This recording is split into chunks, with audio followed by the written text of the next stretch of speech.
कटघरे में खड़ी एक महिला से पूछा, तुम्हारी उंगली रेल के दरवाजे से दबकर कट गई और इसके लिए तुम रेलवे पर 50,000 रुपये हर्जाने का दावा करना चाहती हो। स्त्री, जी हाँ। वकील, लेकिन यह किस प्रकार साबित किया जाएगा कि तुम्हारी उंगली की कीमत 50,000 रुपये थी। स्त्री, क्योंकि उस उंगली पर ही मैं अपने पति को नचाया करती थी और मेरे पति अपनी पूरी तनख्वाह 50,000 रुपये मेरे हाथ में थमा देते थे। एक महिला वकील के पास जाकर बोली, मुझे मेरे पूर्व पति से फिर से शादी करनी है। वकील बोला, क्यों? अभी 8 दिन पहले ही तो मैंने आप दोनों का तलाक करवाया है, फिर वापस शादी क्यों? महिला बोली, दरअसल वो तलाक के बाद बहुत खुश दिख रहे हैं और मैं ये बर्दाश्त नहीं कर सकती। एक दुबला पतला और घबराया हुआ गवाह कटघरे में खड़ा था और वकील उससे पूछताछ कर रहा था। वकील जोर से चिल्लाकर कहा, क्या तुम पहले से शादीशुदा हो? जी हाँ। साहब, गवाह ने बड़ी धीमी आवाज में कहा, तुमने किससे शादी की है? वकील ने पूछा। एक औरत के साथ, गवाह ने जवाब दिया। वकील ने गुस्से में कहा, निस्संदेह तुमने एक औरत से शादी की है, पर क्या तुमने कभी ये सुना कि किसी ने किसी आदमी से शादी की? एक बहुत बड़े राजनीतिक भ्रष्टाचार की सुनवाई चल रही थी। वकील ने गवाह को जोर से चिल्लाते हुए पूछा, क्या ये सच नहीं कि तुमने इस मुकदमे के समझौते के लिए $5,000 लिए हैं? क्या तुम इस बात को स्वीकार करते हो? गवाह पर उसकी बात का कोई असर नहीं पड़ा और वो खिड़की से बाहर देखने लगा जैसे उसने कुछ सुना ही ना हो।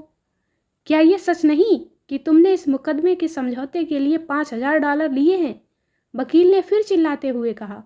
गवाह ने फिर भी कोई जवाब नहीं दिया। आखिरकार वो जज के सामने झुक गया और कहा, इससे कहें कि ये मेरे प्रश्न का जवाब दे।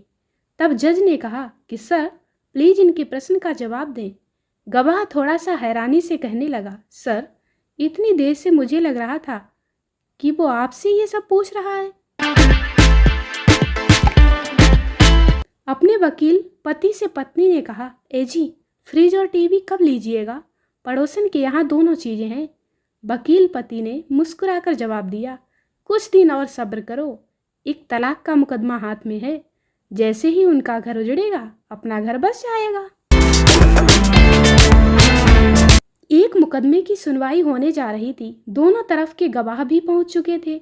जज ने वकीलों को कार्यवाही बढ़ाने को कहा तो पहले वकील ने गवाह को पूछते हुए कहा, गवाह एक काफी बूढ़ी औरत थी। वकील ने उससे पूछा, क्या आप मुझे जानती हैं? क्यों? हाँ, जानती हूँ, अच्छी तरह से तुम्हें जानती हूँ और तब से जानती हूँ जब से तुम जवान हुए हो। और एक बात सच बोलती हूँ कि तुमने मुझे बहुत निराश किया। तुमने अपनी पत्नी से झूठ बोला, उसे धोखा दिया, लोगों को ठगा और उसकी पीठ पीछे बुराई की। तुम अपने आप को बहुत बड़ा आदमी समझते हो, पर तुम्हारे पास कभी भी दूसरों को देने के लिए इन 2 कौड़ी के पेपरों के अलावा कुछ नहीं। हाँ, मैं जानती हूँ तुम्हें। ये सुनकर वो वकील हैरान हो गया।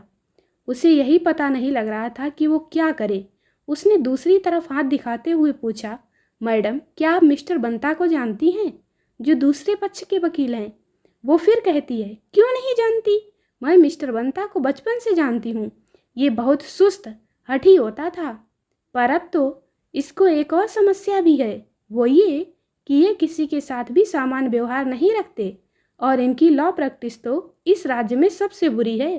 कहना तो नहीं चाहिए, पर इसने अपनी पत्नी के साथ और 3 महिलाओं को धोखा दिया है। उनमें से एक तुम्हारी बीवी भी है। हाँ, मैं इसे जानती हूँ। दूसरे पक्ष वाले वकील की तो जैसे पैरों के तले से मिट्टी ही खिसक गई। वो तो लगभग मर ही गया था। जज ने उन दोनों वकीलों को अपने पास बुलाया और चुपके से कहा, कमीनों, अगर तुमने इस औरत को ये कहा कि वो मुझे जानती है तो तुम दोनों को इलेक्ट्रिक चेयर पर बिठा दूंगा, समझे? एक हवाई जहाज में पायलट के अलावा 4 लोग सवार थे, डॉक्टर, एक किशोर, वकील और एक बुजुर्ग। उड़ान के दौरान अचानक विमान के इंजन में खराबी आ गई।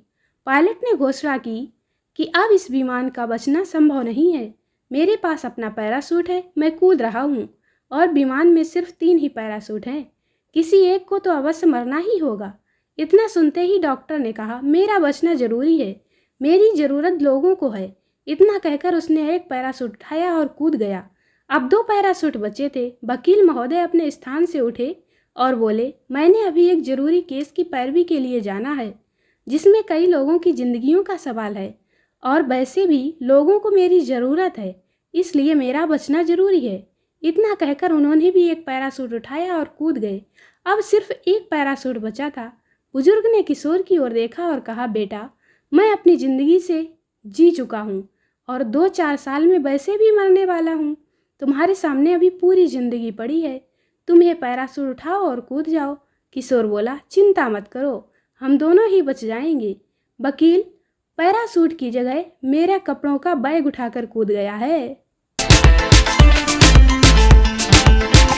एक आदमी की गाड़ी का एक्सीडेंट एक महिला की कार से टकराकर हो जाता है, पर एक्सीडेंट के बाद दोनों सुरक्षित बच जाते हैं। जब दोनों गाड़ी से बाहर आते हैं तो महिला पहले अपनी गाड़ी को देखती है, जो पूरी तरह क्षतिग्रस्त होती है। फिर सामने की तरफ जाती है, जहां आदमी भी अपनी गाड़ी को बड़ी गौर से देख रहा होता है। तभी वह महिला उससे रूबरू होते हुए कहती है, देखिए कैसा संयोग है कि गाड़ियां पूरी तरह से टूट फूट गईं, पर हमें चोट तक नहीं आई। ये सब भगवान की मर्जी से हुआ है, ताकि हम दोनों मिल जाएं। मुझे लगता है कि अब हमें आपस में दोस्ती कर लेनी चाहिए। आदमी ने भी सोचा कि इतना नुकसान होने के बाद भी गुस्सा करने के बजाय दोस्ती के लिए कह रही है, तो कर लेता हूँ। और कहता है कि आप बिल्कुल ठीक कह रही हैं कि ये सब भगवान की मर्जी से हुआ है। तभी महिला ने कहा, एक चमत्कार और देखिए कि पूरी गाड़ी टूट फूट गई, पर अंदर रखी शराब की बोतल बिल्कुल सही है। आदमी ने कहा कि वाकई ये तो हैरान करने वाली बात है। महिला ने बोतल खोली और कहा कि आज हमारी जान बची है, हमारी दोस्ती हुई है, तो क्यों ना थोड़ी सी खुशी मनाई जाए। महिला ने बोतल को उस आदमी की तरफ बढ़ाया। उसने भी बोतल को पकड़ा और मुंह से लगाया और आधी करके बोतल वापस महिला को दे दी। फिर कहने लगा, आप भी लीजिए ना। महिला ने बोतल को पकड़ा, उसका ढक्कन बंद किया और एक तरफ रख दी। आदमी ने पूछा, क्या आप शराब नहीं पिएंगी? महिला बोली, नहीं, मुझे लगता है मुझे पुलिस का इंतजार करना चाहिए। एक आदमी एक गाड़ी के एक्सीडेंट का चश्मदीद गवाह था। वकील और गवाह के बीच कुछ ऐसे सवाल जवाब हो रहे थे। वकील, क्या तुमने सच में एक्सीडेंट देखा?